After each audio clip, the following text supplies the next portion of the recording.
Boa noite! Gente, eu resolvi gravar esse vídeo aqui.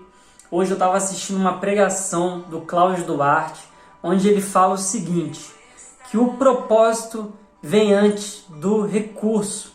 Ou seja, não ache que para você cumprir o propósito de Deus, primeiro você tem que estar com recurso, né? Então eu estava enrolando e agora sem enrolação eu vou falar aqui com vocês sobre como não perder a presença de Deus. Gente, muitas das vezes você perde um objeto, perde alguma coisa e fica louco atrás. E por que às vezes a gente não faz isso com a presença de Deus, né? Eu, quando era mais novo, perdi alguma coisa, eu ficava doido. Parecia o Tasmania atrás daquele brinquedo, atrás daquele objeto, até achar, né? E muitas das vezes com a presença de Deus a gente não faz da mesma maneira. Há um homem na Bíblia que ele é o nosso exemplo para muitas coisas, né? É um símbolo de bom guerreiro, é um símbolo de um homem bem-sucedido, que era Davi, né? Nosso bate-papo aqui vai ser baseado em 2 Samuel, capítulo 6, do verso 1 até o verso 15.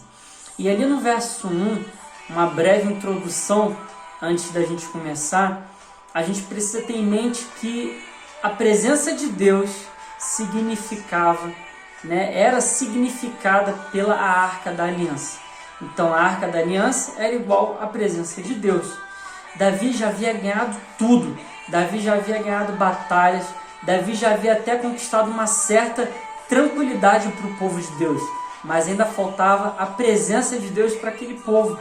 Então Davi reúne ali no versículo 1, 30.000 homens para ir atrás da arca, certo? E eles vão cantando, vão fazendo uma festa atrás da presença de Deus. Pensa numa igreja bem animada, ou no povo bem animado, aquele povo da sua rua que faz uma festa bem barulhenta, mas bem animada, sem incomodar ninguém.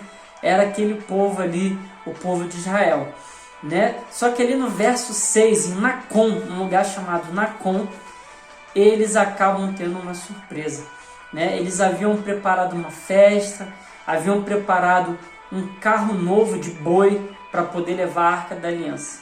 E aí eles colocam a arca em cima desse carro de boi. E esse carro acaba balançando, os bois tropeçam e a arca cai, né? E um homem chamado Uza tenta pegar a arca e morre, porque naquela época não era permitido pegar na arca, né? A presença de Deus deveria ser levada pelos levitas de uma forma toda especial.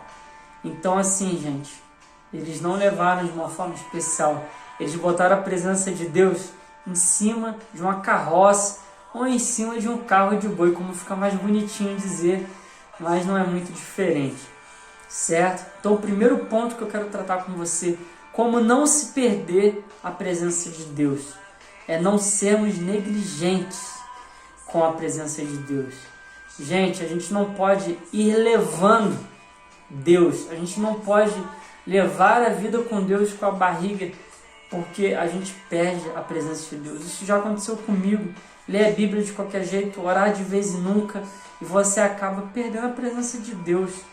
Então, se você não quer perder a presença de Deus, não seja negligente.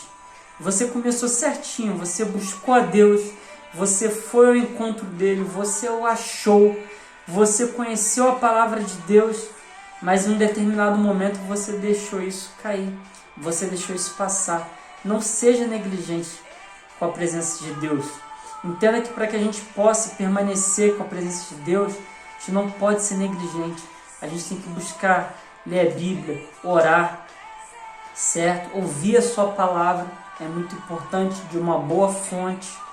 E o segundo ponto que eu quero tratar com você é: não se ire contra Deus, pois não assumimos as nossas responsabilidades. Às vezes você se ira contra Deus por não ter assumido a sua responsabilidade. Aquele homem pega na arca e morre, né? E ali depois do verso 6 você vai ver que Davi ficou chateado. Davi pensou assim: poxa, Nós estávamos levando a presença de Deus, aquele homem tentou ajudar e morreu. Rapaz, esse negócio de levar a presença de Deus é muito perigoso. Eu vou deixar a presença de Deus lá em Obed, em outro local com uma outra pessoa, e eu vou voltar para minha casa. E ele volta para sua cidade e deixa a presença de Deus lá em Obed, deixa a Arca da Aliança em Obed. Durante 3 meses, a casa de Obed começa a prosperar, Obed começa a ser abençoado, coisas incríveis começam a acontecer em Obed. E aí o pessoal vai lá em Davi e fala: ó, Davi, Obed está prosperando, Obed está sendo abençoado. E aí Davi pensa: rapaz, eu vou buscar a arca, eu vou atrás da presença de Deus. Imagine se fosse fácil assim hoje, né? Você só ir no local. Gente, às vezes você deixa de ir na igreja, às vezes você deixa de ler a palavra, de ouvir uma boa pregação para ter a presença de Deus. Você prefere ficar na sua e ficar longe de Deus, né? E Davi, ele não se conformou em perder, ele foi atrás, ele foi lá, pegou a arca, né? E voltou fazendo festa, fazendo um mau barulho. O terceiro ponto que eu quero aqui tratar com você é: não pense que a presença de Deus é só para outra pessoa, né? A presença de Deus é para todos nós, é para mim, é para você, é para todos nós. Não acho que tem um grande empresário, o sucesso é só para ele, tem um grande líder, é só para ele a presença de Deus, para aquele grande líder, para o grande pastor famoso. Essa presença de Deus não é para mim, eu sou muito pecado. Entenda algo: não existe um pecado sujo demais, um pecado grande demais que o nosso Senhor Jesus não possa limpar, que o nosso Deus não possa perdoar na sua vida. Entenda isso: você não é sujo demais para poder ser limpo pelo sangue de Jesus. A presença de Deus é para a minha vida, é para a sua vida. Não acho que isso só vai dar certo na vida da outra pessoa, tá bom? Mas entenda, para que você possa ter a presença de Deus, você tem que abrir mão de muitas coisas. Você tem que abrir mão do pecado, você tem que abrir a mão da negligência, você tem que abrir mão da inconstância, você tem que abrir mão de muitas coisas para ter a presença de Deus. Eu não digo mão de ser feliz, de ser animado, de ser alguém para cima, cheio de amigos, não. Você vai até perder alguns amigos e vai perder algumas coisas, mas nada disso vai superar a presença de Deus, a alegria de caminhar com Cristo. E a quarta coisa que eu quero compartilhar com você, de como não se perder a presença de Deus, não tenha medo de caminhar com Deus. Como assim, Thiago? Você se lembra que lá atrás Davi ficou com medo e largou a arca e foi para sua cidade? Muitas das vezes eu e você fizemos isso lá atrás. Nós largamos a presença de Deus pelo medo do que iríamos perder, pelo medo do que iríamos ter que abrir mão.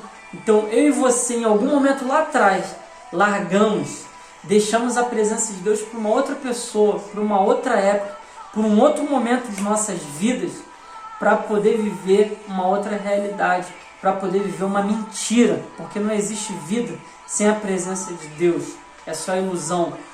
Então, se você não quer perder a presença de Deus, não tenha medo de caminhar com Ele.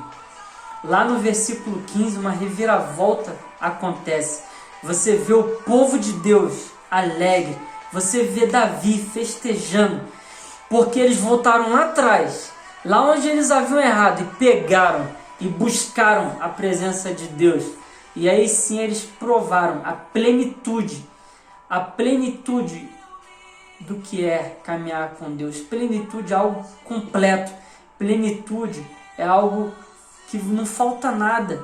Você vê ali no verso 15 que nada faltava, eles estavam festejando, animados, fazendo ali realmente uma festa no caminho, porque eles voltaram lá atrás e buscaram aquilo que eles haviam perdido, que era a presença de Deus. A minha oração hoje para a minha vida, para a minha família, para a minha igreja, para a sua vida, para a sua família, é que você volte lá atrás e busque a presença de Deus. Não perca tempo. Não importa se o pecado foi muito sujo, não importa se o erro foi muito grande. Volta lá, arrependa-se, peça perdão para Deus e volte a caminhar com Ele. Independente se você é um crente na ativa, um crente que desistiu, ou alguém que nunca conheceu a Deus, volte lá no início, no princípio, e volte com a presença de Deus. Volte a caminhar com Deus. Ou inicie essa caminhada com a presença de Deus. Boa noite, fica na paz e não perde tempo. Ajoelhe e ora agora.